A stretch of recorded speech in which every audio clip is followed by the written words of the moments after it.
ಇತ್ತೀಚೆಗೆ ನಮ್ಮ ಭಾರತದ ಎಲ್ಲಾ ರಾಜ್ಯಗಳಲ್ಲೂ ನಡೀತಿರ್ತಕ್ಕಂಥ ಒಂದು ಎಲೆಕ್ಷನ್ಗಳನ್ನ ನೋಡಿದ್ರೆ ಎಲ್ಲಾ ಪಕ್ಷದವ್ರಿಗೂ ಸೇರ್ಸಿ ಹೇಳ್ತಾ ಇರೋದು, ನೀವು ಕೊಡ್ತಿರ್ತಕ್ಕಂಥ ಗ್ಯಾರಂಟಿಗಳನ್ನ ನೋಡ್ತಾ ಇದ್ರೆ ದೇಶನ ದಿವಾಳಿ ಮಾಡ್ತೀರಾ, ಇಲ್ಲ ಅಂತಂದ್ರೆ ಪಾಕಿಸ್ತಾನಕ್ಕೂ ಕಡೆಯಾಗಿ ಮಾಡ್ತೀರಾ. ಈಗೆಲ್ಲ ಅವ್ರನ್ನ ಆಡ್ಕೋತಾ ಇದೀವಿ, ಒಂದು ಭಿಕ್ಷೆ ಎತ್ತೋ ದೇಶ, ಭಿಕ್ಷುಕರ ದೇಶ, ಹಾಗೆ ಹೀಗೆ ಅಂತ. ನಾಳೆ ದಿವಸ ನಮ್ಮ ದೇಶಕ್ಕೂ ಅದೇ ಕತೆ ಬರುತ್ತೆ. ಯಾಕಂತಂದ್ರೆ ಏನ್ ಫ್ರೀಗಳನ್ನ ಕೊಡ್ತಾ ಹೋದ್ರೆ ಫ್ರೀ ಕೊಡ್ತೀರಾ? ನಿಜವಾಗ್ಲೂ ಬಡವರು ಯಾರಿದ್ದಾರೆ ಅವ್ರಿಗೆ ಕೊಡ್ರಿ, ಬಿಲೋ ಪಾವರ್ಟಿ ಲೈನ್ ಅಲ್ಲಿ ಇರ್ತಕ್ಕಂಥವ್ರಿಗೆ ಏನನ್ನಾದ್ರೂ ಕೊಡ್ರಿ, ಯಾರು ಬೇಡ ಅಂತಂದಲ್ಲ. ಎಲ್ಲಾ ಇದ್ದವ್ರಿಗೂ ಕೊಡ್ತಕ್ಕಂಥದ್ದೇ.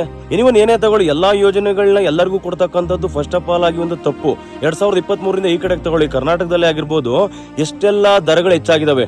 ಪೆಟ್ರೋಲ್ ಆಗಿರ್ಬೋದು, ಡೀಸೆಲ್ ಆಗಿರ್ಬೋದು, ಹಾಲಿನ ಮೇಲೆ ಆಗಿರ್ಬೋದು, ಒಂದು ರಿಜಿಸ್ಟ್ರೇಷನ್ ಆಗಿರ್ಬೋದು, TCಗಳಾಗಿರ್ಬೋದು, ಪ್ರತಿಯೊಂದು ವಸ್ತುಗಳ ಬೆಲೆನೂ ಸಹ ಹೆಚ್ಚಾಗಿದೆ. ಹೌದಲ್ವಾ? ದೇಶ ದಿವಾಳಿ ಆಗ್ಬೇಕು ಅಂತಂದ್ರೆ ಇದೇ ತರ ಗ್ಯಾರಂಟಿ ಯೋಜನೆಗಳು ಮುಂದುವರಿತಾ ಹೋಗ್ಬೇಕು. ದಯವಿಟ್ಟು ಸ್ಟಾಪ್ ಮಾಡಿ. ನೆಕ್ಸ್ಟ್ ಯಾವ್ದಾದ್ರು ಎಲೆಕ್ಷನ್ ನಲ್ಲಿ ನಿಮ್ಮ ಮುಂದೆ ಗ್ಯಾರಂಟಿ ಯೋಜನೆಗಳ ಒಂದು ಪ್ರಣಾಳಿಕೆಯನ್ನು ತೋರ್ಸಕ್ ಯಾವ್ದಾದ್ರು ಪಕ್ಷ ಬಂದ್ರೆ ಅಂತಹ ಪಕ್ಷಗಳನ್ನ ತಿರಸ್ಕಾರ ಮಾಡಿ.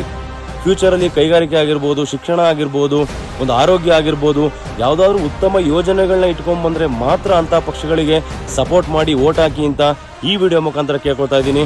ಎಲ್ಲರೂ ಒಳ್ಳೆದಾಗಲಿ.